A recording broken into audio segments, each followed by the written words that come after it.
السلام عليكم ورحمة الله وبركاته. الحمد لله نحمده ونستعينه ونستغفره ونعوذ بالله من شرور أنفسنا ومن سيئات أعمالنا. من يهده الله فلا مضل له ومن يضلله فلا هادي له. ونشهد أن لا إله إلا الله وحده لا شريك له. ونشهد أن سيدنا وسندنا وطبيبنا وطبيب قلوبنا ومولانا محمدا عبده ورسوله أرسله بالحق بشيرا ونذيرا وداعيا إلى الله بإذنه وسراجا وقمرا منيرا. قال الله تعالى في كلامه المجيد وفرقانه الحميد: أعوذ بالله من الشيطان الرجيم. بسم الله الرحمن الرحيم. والوالدات يرضعن أولادهن حولين كاملين لمن أراد أن يتم الرضاعة. وعلى المولود له رزقهن وكسوتهن بالمعروف. وقال تعالى في شان حبيبه ومحبوبه مخبرا وآمرا: إن الله وملائكته يصلون على النبي يا أيها الذين آمنوا صلوا عليه وسلموا تسليما. اللهم صل على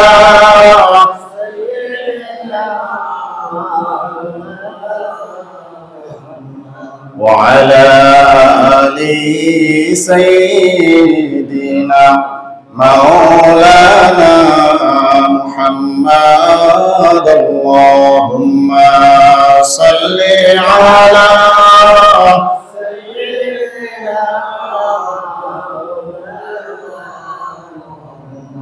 وعلى آل سيدنا مولانا মুহাম্মদ। মহান রব্বুল আলামিনের দরবারে লাখ কোটি শুকরিয়া, যেই মহান রব্বে কারীম আমাদের সকলকে বিগত জুমা থেকে আজকের জুমার দিন পর্যন্ত সহি সালামতে রেখেছেন, সুস্থ স্বাভাবিক রেখেছেন। মহল্লার অনেক বালেক পুরুষদের থেকে আমাদের সকলকে যাচাই করে বাছাই করে পবিত্র জুমার দিন জুমার নামাজ আদায় করার জন্য সবার আগে আল্লাহ তাআলার ঘরে মসজিদে আসার বসার তৌফিক দান করেছেন। এজন্য কালিমাতুশ শুকর জোরে সরে করি আলহামদুলিল্লাহ। সম্মানিত হাজিরিন, আমাদের যেই ধারাবাহিক আলোচনা শুরু হয়েছিল সেটা হচ্ছে অধিকার সম্পর্কে। গত জুমায় আমরা আলোচনা করেছিলাম একটা শিশু জন্ম হওয়ার পরে যখন সে একেবারে নাবালেগ থাকে বাচ্চা, তার উপরে মা বাবার 6টা অধিকার রয়েছে সেই সম্পর্কে। আজকেও আমরা সন্তানের অধিকার সম্পর্কে আরেকটু আলোচনা করে একেবারে সন্তানের বিষয়টা শেষ করে দেব। কথা বুঝতে পেরেছেন? এজন্য আজকে আমরা আলোচনা করব বিশেষ করে 3টি বিষয়। একটি হচ্ছে সন্তানের দুধ পান করানো। কি পান করানো? দুধ পান। কতদিন করবে, দায়িত্ব কার, কিভাবে, এবং সন্তানের ভরণ পোষণ, সন্তানের কি খাবার দাবার, পোশাক পরিচ্ছদ যা কিছু আছে এগুলো। আর একটা হচ্ছে সন্তানের বিবাহ শাদী। সন্তানের কি বিবাহ শাদী। মোটামুটি এই তিনটা বিষয়ের উপরে আমরা আজকে আলোচনা করব। সকলেই একটু মনোযোগ সহকারে শোনার চেষ্টা করুন। সম্মানিত হাজিরিন, আজকের আমরা যে আলোচনাটা করব, এই আলোচনাটার মূল আলোচনা যদি আপনাদেরকে পেতে হয় তাহলে সূরা বাকারার 233 নম্বর আয়াত। সূরার নাম কি? সূরা, জোরে বলেন, সূরা বাকারার 233 নম্বর আয়াত। এখানে পুরোপুরি আলোচনা করা সম্ভব না, কারণ আমাদের হাতে সময় কম থাকে জুমার দিন। এই জন্য আমি আয়াত নাম্বার বলে দিচ্ছি, আপনারা সেই আয়াত থেকে অনুবাদ শুধু দেখলে হবে না, বিস্তারিত যদি দেখতে চান বিভিন্নভাবে তাফসিরের কিতাব যেগুলো আছে বাংলা, সেখান থেকে আপনারা এটা পেয়ে যাবেন। আজকের যে আলোচনাটুকু হবে, কথা বুঝতে পেরেছেন? তাহলে আজকের আলোচনা আমরা কোন সূরা থেকে করতেছি? সূরা বাকারার 233 নম্বর আয়াত। আয়াতের শুরুতে আল্লাহ তাআলা বলছেন, ওয়াল ওয়ালিদাতু ইউরদি'না আওলাদাহুন্না হাওলাইনি কামিলাইনি লিমান আরাদা আন ইউতিম্মা আর-রাদা'a। সন্তানের উপরে যতগুলো কাজ ফরজ, যতগুলো কাজ করা কি সুন্নত, মুস্তাহাব, যাই বলে, সব কাজ বাবার উপরে। কার উপরে? বাবার উপরে। কার উপরে? সন্তানকে ভরণ পোষণ দেওয়া, লেখাপড়া করানো ইত্যাদি আরো যা আছে, এগুলো কার কাজ? বাবার। কিন্তু সন্তানকে দুধ পান করানোর দায়িত্ব এটা আল্লাহ তাআলা কাকে দিয়েছেন? মাকে। এ সম্পর্কে আল্লাহ তাআলা এখানে প্রথম ভাবে বলছেন, ওয়াল ওয়ালিদাতু ইউরদি'না আওলাদাহুন্না হাওলাইনি কামিলাইনি লিমান আরাদা আন ইউতিম্মা আর-রাদা'a। অর্থাৎ জননীরা যদি তাদের নির্ধারিত যে সময়সীমা আছে দুধ পান করানোর, সেটাকে যদি তারা পরিপূর্ণ করতে চায়, তাহলে তারা তাদের সন্তানদেরকে পূর্ণ 2 বছর দুধ পান করাবে। কয় বছর? 2 বছর। এখান থেকে আমরা প্রাথমিক পর্যায়ে ধরে নিতে পারি সন্তানের দুধ পান করানোর সময়সীমা কতদিন? 24 মাস, 2 বছর। ওয়াল ওয়ালিদাতু ইউরদি'না আওলাদাহুন্না হাওলাইনি কামিলাইনি লিমান আরাদা আন ইউতিম্মা আর-রাদা'a। যদি জননী চায় তার সন্তানের দুধ পান করানোর যে সময়সীমাটা আছে এটা যদি পরিপূর্ণ করতে চায়, তাহলে তাকে পরিপূর্ণ 2 বছরই দুধ পান করাতে হবে। আমরা আয়াতের যতটুকু আলোচনা করেছি, আয়াতের আনুষঙ্গিক কিছু আলোচনা আমরা করব এখানে। যে সন্তানকে দুধ পান করানো, এটা কি 2 বছরই নির্ধারিত, নাকি 2 বছরের পরেও করানো যাবে, বা 2 বছরের আগেও শেষ করা যাবে কিনা? প্রশ্নটা কি আপনারা বুঝেছেন? যে শুধু 2 বছরেই কি শেষ, 24 মাস একদিন হতে পারবে না, জিনিসটা কি এরকম? নাকি 23 মাসেও যদি কেউ বন্ধ করাতে চায় সেটাও পারবে? প্রশ্ন কি আপনারা বুঝেছেন? বুঝেন নাই? আচ্ছা, 2 বছর দুধ পান করানোর যেই আল্লাহ তাআলা এখানে আয়াত দিয়েছেন, এটার মাধ্যমে সন্তানের যে একটা হক, 2 বছরই তাকে পান করাতে হবে। এখন কোন মা যদি 18 মাস দুধ পান করানোর পরে তার স্বাস্থ্য ঝুঁকি বেড়ে যায়, স্বাস্থ্য ঝুঁকি, কারণ দুধ আসে কোথা থেকে? রক্ত থেকে। মায়ের যদি রক্ত শূন্যতা দেখা দেয়, সে যদি দুধ পান করালে অসুস্থ হয়ে যাওয়ার সম্ভাবনা থাকে, তাহলে সে 2 বছরের আগে চাইলেও দুধ পান করানো কি করতে পারবে? বন্ধ করতে, যদি কি থাকে? স্বাস্থ্য ঝুঁকি থাকে। তাহলে পরিপূর্ণ 2 বছর পান করানো এটা সন্তানের অধিকার, কিন্তু অধিকার আদায় করতে গিয়ে মা যদি অসুস্থ হয়, ঝুঁকিতে পড়ে, স্বাস্থ্য ঝুঁকি থাকে, তাহলে তাকে পরিপূর্ণ 2 বছর পান না করালেও চলবে।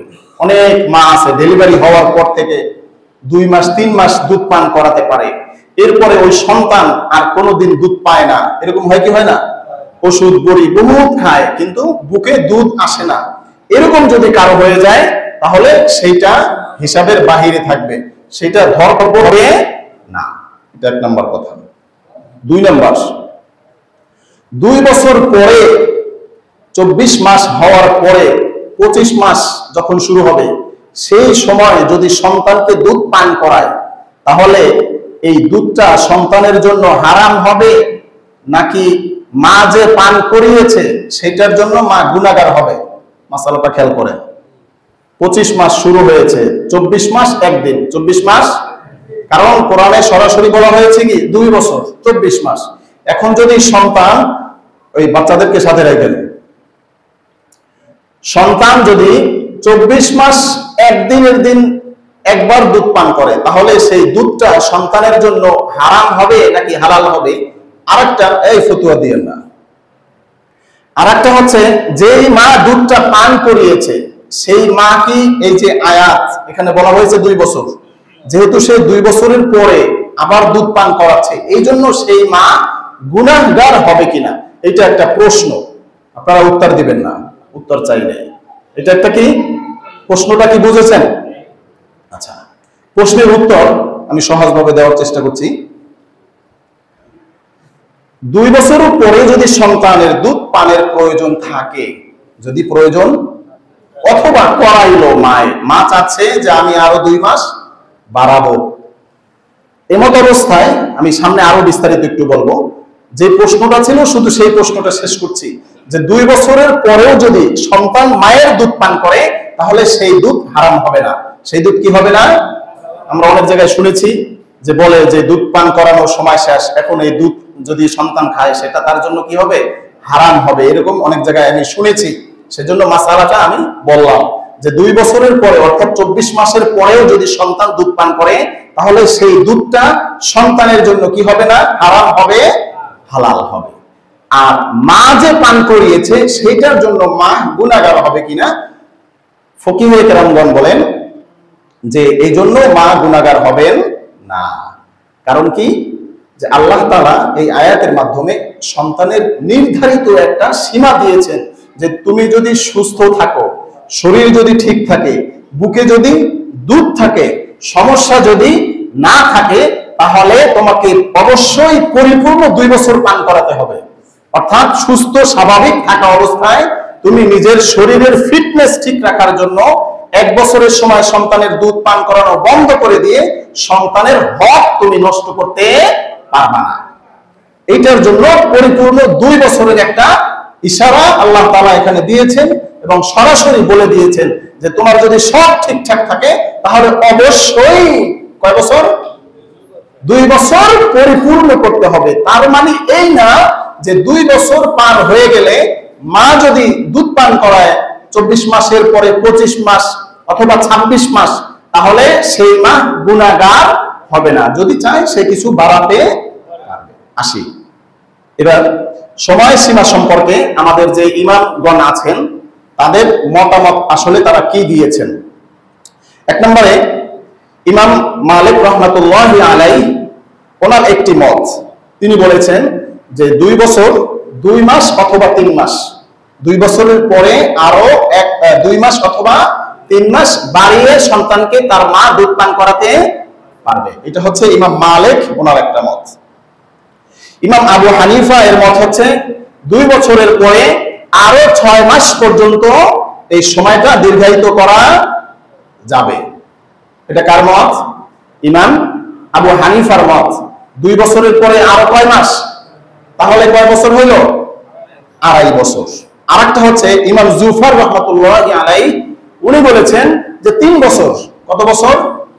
3 বছর পর্যন্ত সন্তানকে দুধ পান করানো যাবে। এইগুলো সব হচ্ছে স্বাভাবিক প্রক্রিয়া। কি প্রক্রিয়া? স্বাভাবিক প্রক্রিয়া। এখন হচ্ছে কোন মা যদি 2.5 বছর দুধ পান করায়, 3 বছরই পান করাইলো, অনেক সন্তান থাকে হ্যাংলা, থাকে কিনা, যে 3 বছর হয়ে গেছে দাঁড়াইতে পারে না, 3 বছর হয়ে গেছে, অন্য বাচ্চাদের এই হাত যতটুকু মোটা থাকে সেই 3 বছরের সন্তানের রানও ততটুকু মোটা হয় না, এরকম সন্তান হয় কি হয় না?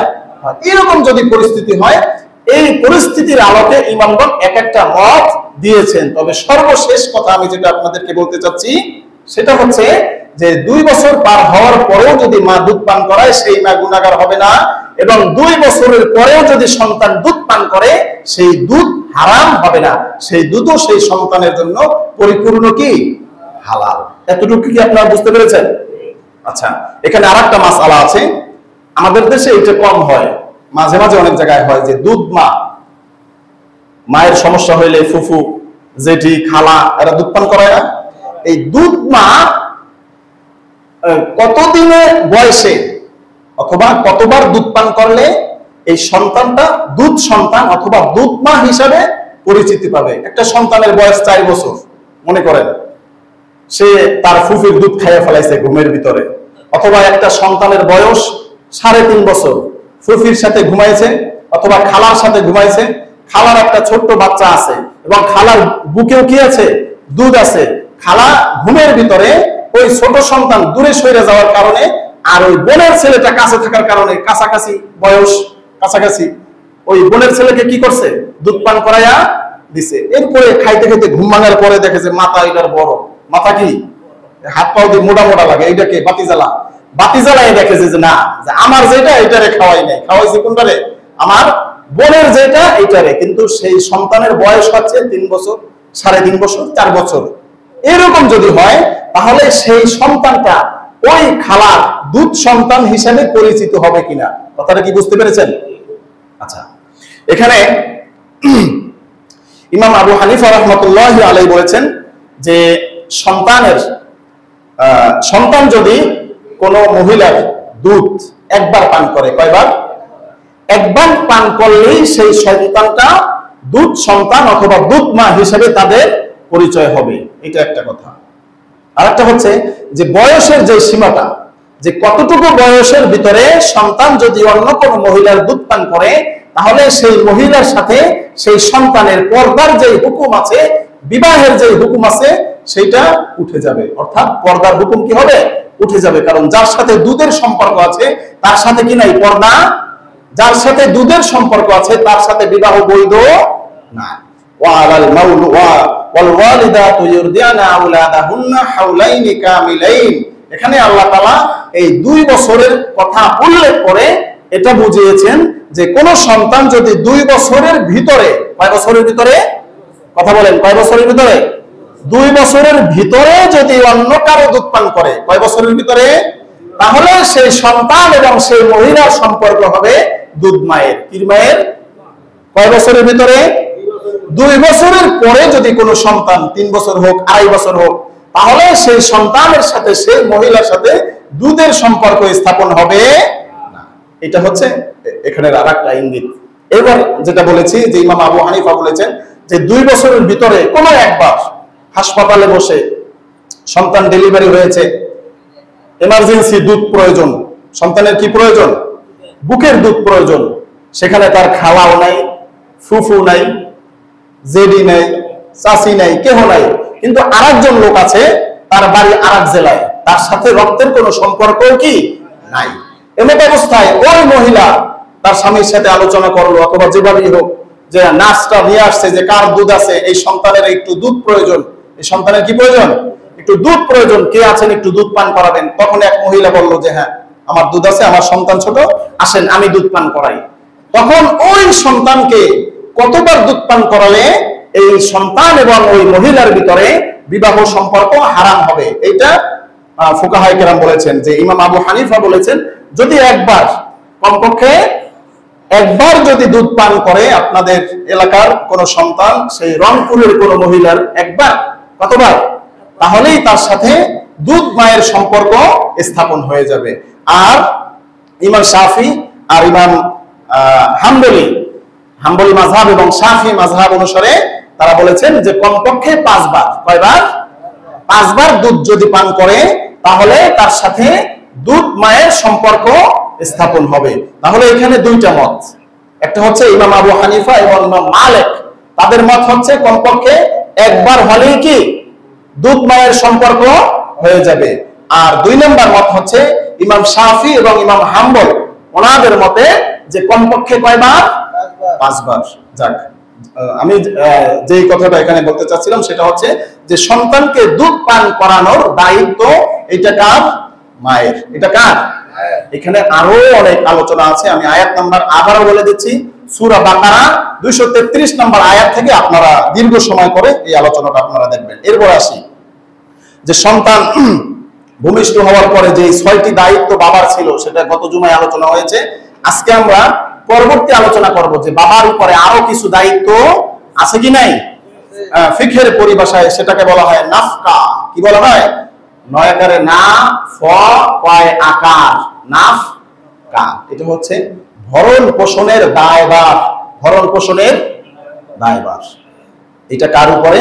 আল্লাহ পাক রব্বুল আলামিন বলছেন ওয়া আলাল মাউলুদি লাহু রিজকুহুন্না ওয়া কিসওয়াতুহুন্না বিল মারুফ। এখানে আল্লাহ পাক রব্বুল আলামিন বলে দিচ্ছেন যে যেই ব্যক্তি সন্তান জন্ম দিয়েছেন, যেই ব্যক্তি কি দিয়েছেন?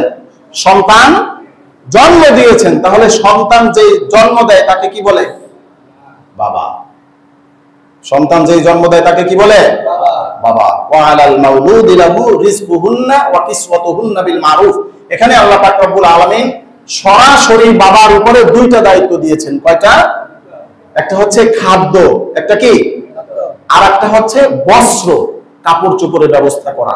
একটা কি খাদ্য, আর একটা কি কাপড় চোপড়ের ব্যবস্থা করা। কিন্তু ফুকাহায়ে কেরাম এই নাফকার অন্তর্ভুক্ত আরো অনেকগুলো বিষয় উল্লেখ করেছেন। যেরকম মনে করেন খাদ্য, বস্ত্র, বাসস্থান, চিকিৎসা, আসবাবপত্র, এগুলো সব কি এই নাফকার অন্তর্ভুক্ত। আমরা এখান থেকে আলোচনা শুরু করব যে খাদ্য, সন্তান যখন দুধ শেষ করে তখন তার বাড়তি খাবারটা যখন শুরু হয়, ভাত, মাছ, গোশ, এই খাদ্যটা বহন করা সম্পূর্ণ কার দায়িত্ব? জোরে বলেন, কার দায়িত্ব?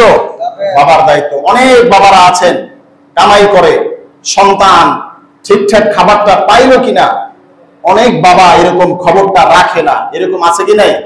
কথা বলেন, আছে কি নাই? আছে। সে ঢাকা থাকে অথবা রিক্সা চালায়, ভ্যান চালায়, চাকরি করে, কিন্তু সন্তানের মোটামুটি যতটুকু খাবারের প্রয়োজন সন্তানটা যে সে বাসায় রেখে এসেছে সেই সন্তানের খোঁজ খবরটা ঠিকঠাক অনেক বাবাই কি নেয়। এই খাবারের দায়িত্বটা কার? বাবার। খাবারের দায়িত্বটা কার? কিন্তু সেই বাবা দায়িত্বটা তার মায়ের উপরে ছেড়ে দিয়ে এসেছে। মায়ের খাবারের দায়িত্ব বাবার, অর্থাৎ ওই সন্তানের যে মা আছে, স্ত্রী, তার ভরণ পোষণের দায়িত্বটাও কার? বাবার। আচ্ছা, তাহলে খাদ্য। এরপরে বস্ত্র, রিজকুহুন্না ওয়া কিসওয়াতুহুন্না বিল মারুফ, তাদের জন্য কিসের ব্যবস্থা করো? পোশাকের ব্যবস্থা করো। এরপর হচ্ছে বাসস্থান। আপনি সন্তান জন্ম দিলেন, সন্তানের বাসস্থান লাগবে কি লাগবে না? বাসস্থান রাখতে হবে। চিকিৎসা, সন্তানের যতটুকু চিকিৎসা প্রয়োজন হয় নিজের সাধ্য অনুযায়ী ততটুকু চিকিৎসার ব্যবস্থা করতে হবে। অনেক বাবারা, আমি যখন ফার্মেসিতে ছিলাম ঢাকায়, দেখেছি যে সন্তান যখন একবার, দুইবার, তিনবার জ্বর হয় তখন বাপে আর দোকানে আসে না। বাবা কোথায় আসে না? দোকানে তার মায়ের নিয়ে পাঠিয়ে দেয়, বাকি ওষুধ খাওয়ায়, এবং সে রাগে দোষটায় বসে থাকে যে এত ওষুধ খাওয়াইছি এখন ওই ছেলে সুস্থ হয় না কেন, আমি আর ঔষধের খরচ বহন করতে পারবো না। এরকম অনেক মানুষ কি আছে। এরপর হচ্ছে আসবাবপত্র, সন্তানের জামাটা কোথায় রাখবে ঘরের ভিতরে, সন্তানের সেই জুতাটা কোথায় রাখবে, সন্তানের বই, খাতা, বালিশ এগুলা কোথায় থাকবে, এগুলোর জন্য আসবাবপত্রের প্রয়োজন আছে কি নাই? আছে। এগুলো সব হচ্ছে নাফকা এর অন্তর্ভুক্ত। সম্মানিত হাজিরিন, এখন আমরা আসব যে সন্তানকে খাবার, পোশাক, চিকিৎসা, আসবাবপত্র এইগুলো কতটুকু দিতে হবে। একটা ছেলে বাবার কাছে বলেছে, আব্বা আমার একটা মোবাইল লাগবে। কি মোবাইল? একটা বাটন মোবাইল হলেই হবে, 1500 টাকা। আর এক সন্তান এসে বলতেছে যে আব্বু আমার একটা আইফোন লাগবে। কি লাগবে? আমার 1.5 লক্ষ টাকার একটা হুন্ডা লাগবে, আমার 5 লক্ষ টাকার একটা হুন্ডা লাগবে। দুই চাওয়ার পার্থক্য আছে কি নাই? এক ছেলে এসেছে বলেছে আব্বা আমি স্কুলে যাইতে পারি না, আমার একটা সাইকেল দাও। আমাকে কি দাও? এখন বলতেছে যে সাইকেল কি পুরান না নতুন, এটা একটা। আবার আরেক সন্তান এসে বলতেছে যে আমাকে কি দাও? একটা হুন্ডা কিনে দাও। আমাকে কি দাও? হুন্ডা কিনে দাও। এই অবস্থায় বাবার কি কর্তব্য হবে এই সম্পর্কে আল্লাহ পাক রব্বুল আলামিন বলছেন লিয়ুনফিক যু সাআতিন মিন সাআতি, সূরা তালাকের 7 নম্বর আয়াত থেকে দেখবেন। সূরা তালাক কয় নম্বর আয়াত? 7 নম্বর আয়াত। লিয়ুনফিক যু সাআতিন মিন সাআতি, যার যতটুকু আছে, অর্থাৎ যে ব্যক্তি ধনবান, যে ব্যক্তি কিবান, যে ব্যক্তি ধনী, ধনবান, সম্পদ আছে, সে যেন তার সেই সম্পদ থেকে যতটুকু পারে ততটুকু কি খরচ করে। লিয়ুনফিক যু সাআতিন মিন সাআতি ওয়া মান কুদিরা আলাইহি রিজকুহু ফালইউনফিক মিম্মা আতাহুল্লাহ। আর যে ব্যক্তির সম্পদ কম, যে ব্যক্তির সম্পদ কি কম, সে যেন তার কম সম্পদ থেকেই ব্যয় করে। অর্থাৎ বোঝানো হয়েছে যে ব্যক্তি ধনী সে যাতে তার ছেলেকে হুন্ডা কিনে দেয় যদি চায়, আর যেই ব্যক্তি গরিব আছে সে যাতে তার ছেলেকে কি করে সাইকেল কিনে দেয় যতটুকু কি প্রয়োজন, যতটুকু কি প্রয়োজন। লিয়ুনফিক যু সাআতিন মিন সাআতিহি ওয়া মান কুদিরা আলাইহি রিজকুহু ফালইউনফিক মিম্মা আতাহুল্লাহ। হাদিস শরীফে নবীজি সাল্লাল্লাহু আলাইহি ওয়াসাল্লাম বলেন, আনফিক আলাইহিন্না বিল মারুফ। তোমাদের আহাল পরিবার যারা আছে তাদের জন্য তোমরা খরচ করো তোমাদের সাধ্য অনুযায়ী। কি অনুযায়ী? নিজের সাধ্যের ভিতরে যতটুকু আছে সেই পরিমাণ তোমার আহাল পরিবার যারা আছে তাদের জন্য কি করো? খরচ করো। ঈদ আসলে একটা 3 পিস 800 টাকায়ও কেনা যায়, আবার একটা 3 পিস 8000 টাকায়ও কি কেনা যায়। যেই বাবা রেগুলার কাজ করে খায়, অটো চালিয়ে খায়, অথবা স্বল্প বেতনের চাকরি করে, 8000 টাকা বেতন, 10,000 টাকা বেতন, সেই বাবার পক্ষে 8000 টাকা দিয়ে একটা 3 পিস স্ত্রী অথবা মেয়েকে কিনে দেওয়া সম্ভব না। তাহলে সেই বাবা কি করবে? 800 টাকায় যে 3 পিসটা আছে সেই 3 পিসটা যদি কিনে দেয় তাহলে তার উপরে যে দায়িত্বটা ছিল সেটা আদায় হয়ে যাবে। কথা কি বুঝতে পেরেছেন? এখন যদি কোনো স্ত্রী আর মেয়ে বাবাকে চাপ দেয় যে না 800 টাকার 3 পিস আমি নেব, তাহলে সেই মেয়ে এবং স্ত্রী স্বামীর উপরে জুলুম করলো। কি করলো? আনফিক আলাইহিন্না বিল মারুফ। আসি আমরা আলোচনা শেষ করে দিতে হবে। কতটুকু পরিমাণ খরচ করতে হবে সে সম্পর্কে ইমাম সাহেবগণ আলোচনা করেছেন। ইমাম আবু হানিফা বলেছেন সামাজিক মর্যাদার উপরে নির্ভর করে, যে তুমি যে সোসাইটিতে থাকো, একটা ফ্যামিলি যদি ঢাকা গুলশান বনানীতে থাকে, সেখানে যদি একটা মেয়েকে অথবা একজন স্ত্রীকে গুলিস্তান থেকে 250 টাকায় এক জোড়া জুতা কিনে দেয়, সেই সোসাইটি কি রক্ষা করা সম্ভব? কথা বুঝেন নাই? তো ভালো জায়গায় থাকে, সামাজিক অবস্থা সেখানে কি ভালো, তাহলে ভালো সমাজে যারা থাকে তাদের পকেটের অবস্থাও কি ভালো। সেই জন্য সেখানে যারা আছে তাদেরকে সেই সোসাইটি অনুযায়ী রাখতে হবে। কথা কি বুঝতে পেরেছেন? এটা হচ্ছে ইমাম আবু হানিফার মত। আর ইমাম শাফি, মালিকি, হাম্বলি এদের মত হচ্ছে মধ্যম পন্থায় থাকতে হবে। কতটুকু? মধ্যম। যতটুকু না দিলেই নয়, যতটুকু না দিলেই একেবারে ছিন্ন ভিন্ন না। অনেক মানুষ আছে না, টাকা ব্যাংকে ভর্তি ভর্তি ভর্তি, এক ব্যাংক ভরে যায় আরেক ব্যাংকে ঢুকায়, অথচ ছেলে মেয়ে এসে যদি বলে যে আমাকে ভালো একটা কাপড় দাও, আমাকে ভালো একটা শাড়ি দাও, তখন কয় আমার টাকা নাই। এরকম কিরকম আছে কি নাই? আছে। তাদের জন্য বলা হয়েছে। হ্যাঁ, আচ্ছা থাকুক, অনেকেই আছে, আমার লগেও আছে। এখন হচ্ছে তাহলে এই খরচের ব্যাপারে কি পন্থা? মধ্যম পন্থা। কি পন্থা? যদি বলেন খরচের ব্যাপারে কি পন্থা? মধ্যম পন্থা। আপনার চিকিৎসা আপনি চাইলে পপুলারেও করাইতে পারেন, অথবা ঢাকা মেডিকেলেও কি করাইতে পারেন। আপনার সাধ্যে যদি থাকে পপুলারে চলে যান, সাধ্যে যদি না থাকে কোথায় যেতে হবে? ঢাকা মেডিকেল। আপনার সন্তান স্ত্রীকে যদি অ্যাম্বুলেন্সে নেওয়ার ক্ষমতা থাকে তাহলে অবশ্যই কিসে নিতে হবে? অ্যাম্বুলেন্সে। আর যদি অ্যাম্বুলেন্স আপনার না হয় তাহলে স্বাভাবিকভাবে যেভাবে যেতে পারেন সেইভাবেই আপনাকে কি হাসপাতাল পর্যন্ত যেতে হবে। এটা হচ্ছে সন্তানদের ভরণ পোষণের আলোচনা। এরপরে আমরা আসব সন্তানদের আরেকটা অধিকার হচ্ছে সন্তানকে দ্বীন শিখানো। কি শিখানো? নবী সাল্লাল্লাহু আলাইহি ওয়াসাল্লাম বলেছেন যে তোমাদের সন্তানদেরকে নামাজের জন্য আদেশ দাও। কিসের জন্য আদেশ দাও? যখন তারা 7 বছর বয়সে পৌঁছায়, 7 বছর বয়সে পৌঁছলে তখন কি করতে হবে? নামাজের আদেশ দিতে। আমরা তো নামাজের আদেশ দেই 3 বছর যখন থাকে। কয় বছর থাকে? কথা কয় না। কয় বছর? প্যান পাস করে, পেয়া পেয়া করে কান্দে। এদেরকে নামাজের আদেশ কিভাবে দেই? যে আব্বু চলো চলো মসজিদে যাই। কিন্তু 7 বছর যখন হয় তখন আর নামাজের খবর নেই। এরকম হয় কি হয় না? কথা বলে হয় কি হয় না? কোলে নিয়ে আসে, মসজিদে পেশাব করে দেয়, চিল্লাপাল্লা করে, ডিস্টার্ব হয়, এদেরকে নিয়ে আসে। আর বাচ্চা যখন বুঝতে শিখে আর যখন দুষ্টুমি করে বাহিরে, তখন চিন্তা করে যে আর পারি না এর সাথে, যাজ্ঞা যেদিকে যাই যাক, বহুত চেষ্টা করছি। আসলে চেষ্টাটা করার সময় হয়েছে 7 বছর বয়সে। চেষ্টা কখন থেকে? 7 বছর থেকে অর্ডার করতে হবে। কি করতে হবে? ওয়াদরিবুহুম আলাইহা ইজা বালাগু আশারা সিনিনা, আর যখন তোমার সন্তান 10 বছর বয়সে পৌঁছায় তখন নামাজ যদি সে পড়তে না চায় তখন নামাজ পড়ার জন্য তাকে তোমরা কি করো? প্রহার করো, মারো, ওয়াদরিবুহু আলাইহা। তাহলে 7 বছর বয়সে সন্তানকে নামাজের তাগিদ দিতে হবে 7 বছর থেকে। আর 3 বছর সময় দিয়েছেন এখানে, কয় বছর? 7 বছর, 8 বছর, 9 বছর। আর যখন 10 বছর শুরু হবে তখনও যদি সন্তান নামাজের জন্য আগ্রহী না হয় তখন সেই সন্তানকে কি করার জন্য বলা হয়েছে? প্রহার জরুর। এখন তো সন্তানের মায়ের আগে মা বাবার মায়ের দরকার, কথা কয় না? মা বাবাই তো নামাজ পড়ে না, তাহলে সন্তান কি নামাজ পড়বে? ফজরে মা বাবা উঠে যদি কোরআন তেলাওয়াত করে ফজর পড়ে, তাহলে সেই সন্তানটা ফজরের পরে মক্তবে আসবে, এটাই সত্য। আর মা বাবা যদি দরজা আটকিয়ে ঘুমিয়ে থাকে তাহলে স্বয়ং সন্তানটাকে কে উঠাবে ঘুম থেকে? তাহলে প্রহর আগে কাকে করা উচিত? কারে ধরা উচিত? আগে মা বাবাকে আগে ধরা উচিত। মা বাবা ঠিক হলে সন্তান ঠিক হয়ে যাবে। এরপর নবীজি সাল্লাল্লাহু আলাইহি ওয়াসাল্লাম বলেছেন বাইনাহুম ফিল মাদাজি'i, এবং যখন তার 10 বছর ওভার হয়ে যায় তখন তাকে কি করো? তার ঘুমের বিছানা আলাদা করে দাও। ঘুমানোর বিছানা কি করো? আলাদা করে দাও। এখানে আরেকটু আমাদেরকে বুঝতে হবে যে ছেলে তার বাবার সাথে সারা জীবন ঘুমাতে পারবে। ছেলে কার সাথে? মেয়ে তার মায়ের সাথে সারা জীবন কি দুইটা অ্যাডজাস্টিং হতে পারবে না। মেয়ে বাবার সাথে, ছেলে মায়ের সাথে। কথা কি বুঝতে পেরেছেন? মেয়ে কার সাথে?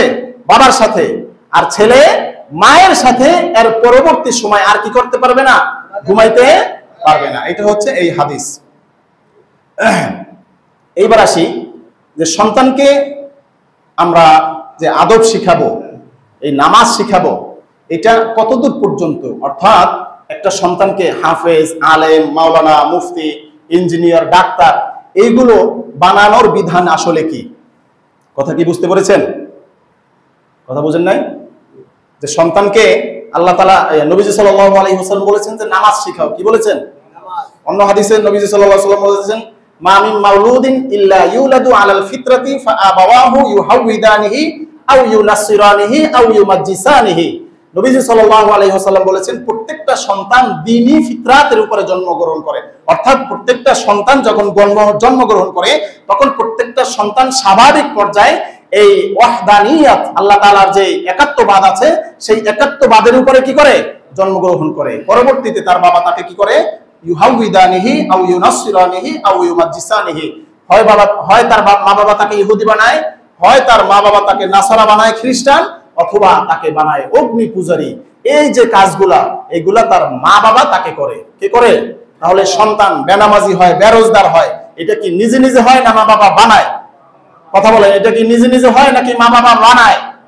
মা বাবা সন্তানকেই বেনামাজি বানায়, মা বাবা সন্তানকেই বেরোজগার বানায়।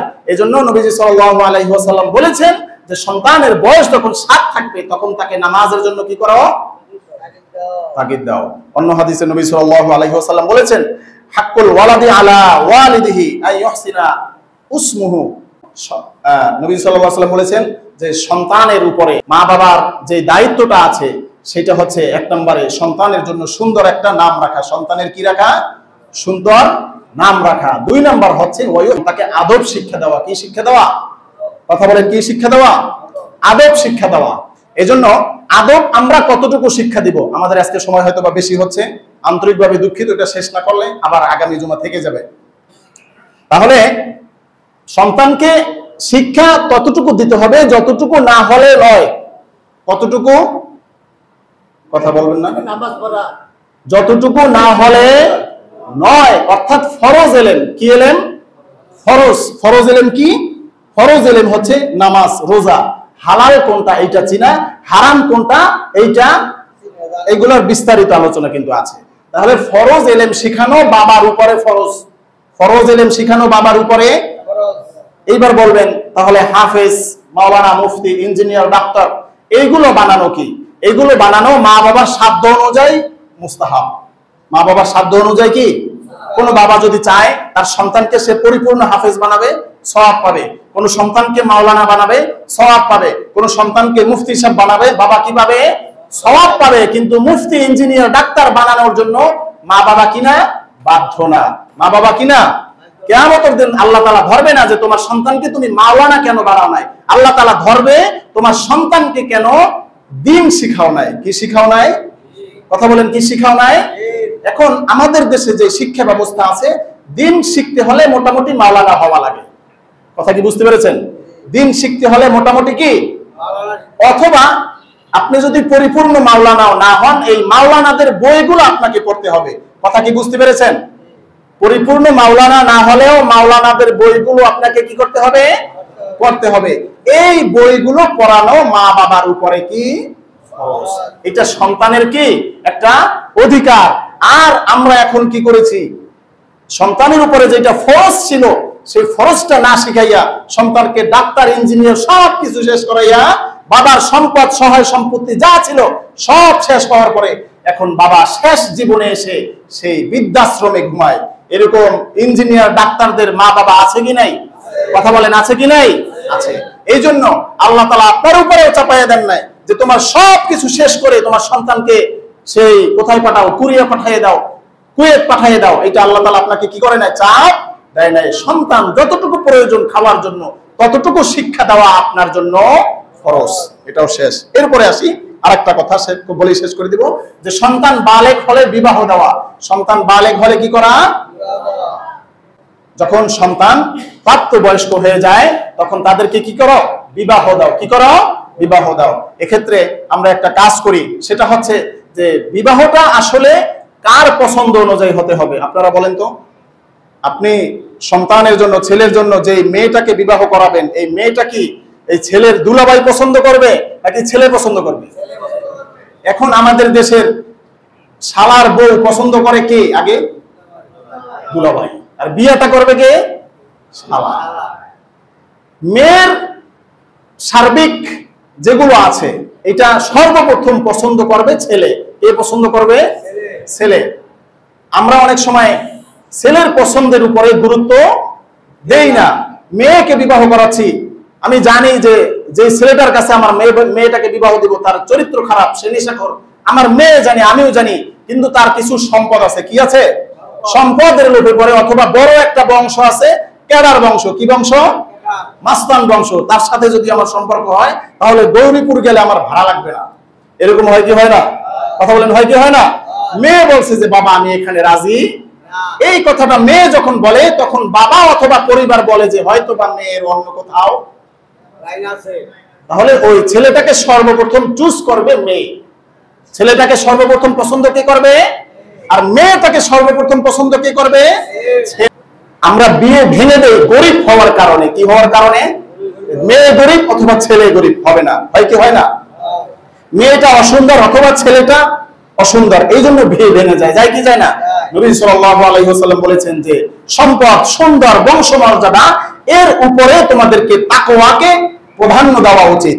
এই জন্য আমার কোন সন্তান যদি এরকম একটা মেয়েকে পছন্দ করে যে তার বংশমর্যাদা ভালো না, তার সম্পদ নাই, সুন্দর না, তবে মেয়েটা 5 ওয়াক্ত নামাজি। মেয়েটা কয় ওয়াক্ত নামাজি? 5 ওয়াক্ত নামাজি। আবার আরেকটা ছেলে একটা মেয়েকে পছন্দ করে, তার বংশমর্যাদা আছে, সম্পদ আছে, সুন্দরী আছে, অথচ সে ফজরে ঘুমায় থাকে। কোন মেয়েটা ভালো বলেন তো? নামাজি। এই জন্য বিবাহের ক্ষেত্রে সর্বপ্রথম আমাদেরকে কি প্রাধান্য দিতে হবে? তাকওয়া। কি প্রাধান্য দিতে হবে? তাকওয়া। এবার আসি, বালেগ হলে বিবাহের ব্যবস্থা করতে হবে। সন্তান যদি বালেগ হয় তাহলে বিবাহের ব্যবস্থা করতে হবে। বালেগ হলে সন্তানের খরপোশ পিতার উপরে কিন্তু আর থাকে না। অনেকগুলো মাসালা। সন্তান যখন প্রাপ্তবয়স্ক হয় তখন তার খাবারের ব্যবস্থা, আনুষঙ্গিক যত কিছু আছে তার পিতার উপরে কি আর থাকে? আচ্ছা, সন্তানের পছন্দেই বিবাহ দিতে হবে। কার পছন্দে? তবে সন্তান যদি হিন্দু মেয়েকে পছন্দ করে সেইটা গ্রহণযোগ্য হবে না। বিবাহের ক্ষেত্রে সম্পদ, বংশ সুন্দর নয়, বরং তাকওয়াকে আমাদেরকে প্রাধান্য দেওয়া উচিত। আমরা যদি এই সমস্ত হক সন্তানের যেটা আছে এটা পরিপূর্ণ আদায় করি, তাহলে আশা করা যায় যে আমি যখন বুড়া হয়ে যাব তাহলে সন্তান আমার হকগুলো কি করবে? কথা বলেন, সন্তান আমার হকগুলো কি করবে? আদায় করবে। এবার আপনারা একটু ভেবে চিন্তে বলুন তো, কে কে সন্তানের এতগুলো হক ঠিকঠাক আদায় করেছেন? আমরা অনেকেই করি না, করতে পারি না, বুঝি না, জানি না। কিন্তু সন্তানের হক যদি আপনি আদায় করেন তাহলে অবশ্যই সন্তানও আপনার হক কি করবে? আদায় করবে। আল্লাহ তাআলা আমাদের সকলকে এই 2 জুমায় যতটুকু আলোচনা করেছি সন্তানের যে হকগুলো আছে এগুলো আমাদেরকে প্রদান করার তৌফিক দান করুক বলে আমিন।